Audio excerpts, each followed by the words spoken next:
রোজ ওই একটাই কথা যে দিদি ইস্ট অ্যাক্টিভেট হচ্ছে না, তাই বলি কি আমরা নান পাউরুটি খাবো না? তো আজকে কিভাবে ইস্ট ছাড়াই এরকম একদম জালিদার নান বাড়িতে কিভাবে তৈরি করবে সমস্ত মাপসহ টেকনিকগুলো তোমাদের সাথে শেয়ার করব। আর এই নান হবে ইস্টের থেকেও একদম নরম তুলতুলে, ঠান্ডা হলেও ততটাই সফট থাকবে। আর তার সাথে কাবলি চানার এক দুর্দান্ত স্বাদের রেসিপি শেয়ার করব, যেটা যতটা সহজ বানানো ততটাই সুস্বাদু খেতে। শুধু রাতের ডিনাররা দুপুরে বা হাজব্যান্ড লাঞ্চ বক্সে এই দুটো রেসিপি কিন্তু অবশ্যই ট্রাই করতে পারো।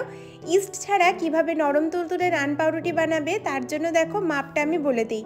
এখানে আমি 2 কাপ ময়দা নিয়েছি, তার মধ্যে 1/4 teaspoon baking soda, 1/2 teaspoon baking powder, আর তার সাথে 1/2 কাপ উষ্ণ গরম দুধ, আর তার সাথে 4 টেবিল স্পুন মতো সাদা তেল ভালো করে মিশিয়ে রাখলাম। শুকনো উপকরণগুলো আগেই ময়দার সাথে মিশিয়ে দিয়েছি, আর তার সাথে পরিমাণ মতো চিনি আর লবণটাও মিশিয়ে রেখেছিলাম। এইবার আমাদের লাগছে ফ্রেশ টক দই, বা একদিনের পুরনো টক দই হলেও অসুবিধে নেই, সেটা রুম টেম্পারেচার হতে হবে। আর টক দইটাকে দুধ আর তেলের সাথে ভালো মতো করে মিশিয়ে নেবে, আর সেই মিশ্রণটা দিয়েই আমরা ময়দাটাকে একদম স্মুথ না হওয়া অবধি মেখে নেব। যদি দরকার পড়ে মনে হয় যে ময়দাটা হালকা টাইট আছে, তাহলে আরেকটু টক দই দিয়ে ময়দার মধ্যে মিশিয়ে ভালো মতো করে মেখে নিতে হবে। এই মাখার উপরই কিন্তু নানটা ডিপেন্ড করছে। আমি কিন্তু প্রায় 7 থেকে 8 মিনিট একদম ডোলে ডোলে মসৃণ না হওয়া অবধি মেখে নিয়েছি। প্রথমে কিন্তু হাতে একটু লেগে যেতে পারে, সেটা নিয়ে চিন্তার কারণ নেই। একটু সামান্য সাদা তেল দিয়ে আবারও ভালো করে মেখে আধ ঘন্টা থেকে 1.5 ঘন্টা রেস্টে রাখবে। আর এদিকে কাবলি চানা সামান্য লবণ দিয়ে 3টে থেকে 4টে মতো সিটি মারতে বসিয়ে দিয়েছি। কাবলি চানা আমরা একদমই গলাবো না, সেই জন্য মিডিয়াম আঁচে 4টে সিটি মারলেই যথেষ্ট।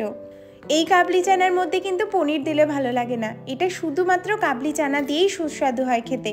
আর বিশেষ করে রুটি, নান, পরোটা এসবের সাথে বেশি ভালো লাগে, ভাতের সাথে কিন্তু খুব একটা ভালো লাগবে না। এখানে আমি সমস্ত বাটা মশলা ইউজ করছি, যতটা পারবে মিহি পেস্ট ইউজ করার। এখানে আমি পেঁয়াজ 2টো মিডিয়াম সাইজের বেটে নিয়েছি, আদা, রসুন আর কাঁচা লঙ্কাটাও স্মুথ করে বেটে নিয়েছি। কোনো রকম লাল লঙ্কা বা লাল লঙ্কা গুঁড়ো আমরা ইউজ করব না। কাবলি চানাটা বেশ সুন্দর সেদ্ধ হয়ে গেছে, আর কোনো চানা গলেও যায়নি। এর মধ্যে থেকে 1/4 কাপ কাবলি চানা আর তার সাথে সামান্য কাবলি চানা সেদ্ধ করা জল দিয়ে আবারও ভালো মতো করে মিক্সিতে একটা পেস্ট বানিয়ে নেব। এইবার ফোড়নটাই হলো আসল। দেখো এখানে ফোড়নটা যখন দেবে একদম টেম্পারেচারটা লো রাখবে। ফোড়নের মধ্যে দিয়েছি সাজিরা, এলাচ, দারচিনি, লবঙ্গ, বড় এলাচ, আর তার সাথে বেশ খানিকটা গোলমরিচ। ভালো মতো করে ফোড়নটা যখন ভালো মতো করে নাড়াচাড়া করবে, তারপরে আদা রসুন বাটা একটু কষিয়ে নেওয়ার পর পেঁয়াজ বাটা দিয়ে আবারও 4 থেকে 5 মিনিট মিডিয়াম ফ্লেমে কষিয়ে নেবে। এর মধ্যে 1/2 কাপ টক দই ভালো মতো করে ফেটিয়ে ইউজ করেছি। আর টক দইটা যখন দেবে তেলের টেম্পারেচারটা একদম নর্মাল লো। গুঁড়ো মশলার মধ্যে সামান্য জিরে গুঁড়ো, ধনে গুঁড়ো, একটু হলুদ গুঁড়ো, স্বাদ মতো লবণ, আর ছোলে ভাটুরের যে মশলা পাওয়া যায় বা বলতে পারো ছোলে মশলা, সেইটা প্রায় 1.5 চামচ মতো দিয়েছি। ছোলে মশলা যদি ইউজ না করতে চাও তাহলে বাড়িতেও ছোলে মশলা বানিয়ে নিতে পারো। তোমরা যদি জানতে চাও রেসিপি আমাকে বলবে, আমি তোমাদের সাথে শেয়ার করে দেব। আর যদি ছোলে মশলাটা পুরোপুরি অ্যাভয়েড করতে চাও তাহলে বিরিয়ানি মশলা বা ধরো পনির বাটার মশলাও ইউজ করতে পারো। এরপর যে কাবলি চানার পেস্টটা রেখেছিলাম সেটা শুদ্ধ কাবলি চানা দিয়ে ভালো মতো করে কষিয়ে নেওয়ার পর সেই কাবলি চানা সেদ্ধ করার জল আর একটা বড় এলাচ দিয়ে ভালো মতো করে 10 মিনিট ফুটিয়ে নিয়ে দিয়ে দেব পরিমাণ মতো গরম মশলা গুঁড়ো। সমস্ত মশলাগুলো কিন্তু আমাদেরকে ভালো মতো কষাতে হবে। আর গরম মশলা কিন্তু আমরা শেষে দেব না, মিডিয়াম মাঝখানে দিয়েই আবারও 10 মিনিট ফুটিয়ে নেওয়ার পর তারপর গ্রেভিটা যখন বেশ শুকিয়ে আসবে ধনেপাতা কুচি বেশ খানিকটা দিয়ে নামাতে হবে। এর মধ্যে কোনো ঘি বা কিচ্ছু পড়বে না। আমাদের কাবলি চানা একদম তৈরি, আর কিচ্ছু ছেড়খানি করার দরকার নেই। এই কাবলি চানার গন্ধ গোটা পাড়া ছড়িয়ে যায়, আর এত সুস্বাদু হয় খেতে তার বলার না।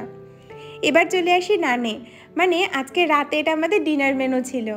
নানটা এত সুন্দর খেতে লাগে, আর একটা ইস্ট দেওয়ার পর যে গন্ধ থাকে সেটাও কিন্তু করে না। নান সবসময় একটু মোটা করে বেলবে।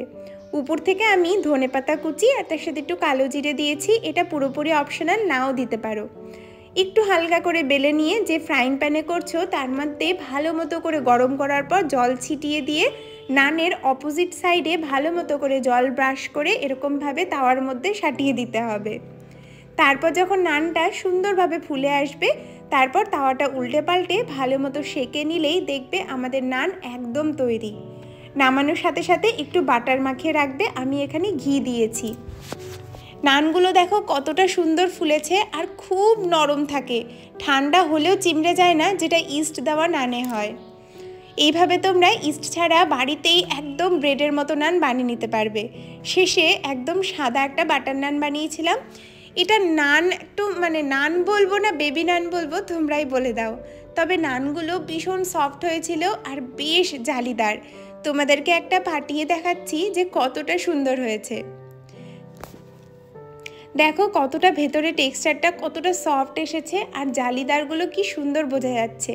ঠান্ডা হওয়ার পরেও কিন্তু নানগুলো একদম নরম তুলতুলে থাকে। তো যারা যারা ইস্ট অ্যাক্টিভেট করতে পারছো না বলে ঝামেলা, তারা এইভাবে বাটার নান বানিও। শুধু বাটার নান না, তোমরা ইস্ট দিয়ে যে রেসিপিগুলো বানাতে চাও সেগুলো কিন্তু এইভাবে বানাতে পারো, কোনো অসুবিধা হবে না, বেকিংয়েও কোনো প্রবলেম হবে না। আমি এর সাথে একটু লঙ্কার আচারও শেয়ার করেছি, প্লেটে শেয়ার করেছি। তো এই হলো আজকে আমাদের রাতের ডিনার মেনু। আর সত্যি কথা বলতে কাবলি চানা আমার বানানোরই কথা ছিল, নানটা তোমাদের জন্য স্পেশালি বানানো। কেমন লাগলো অবশ্যই জানিও।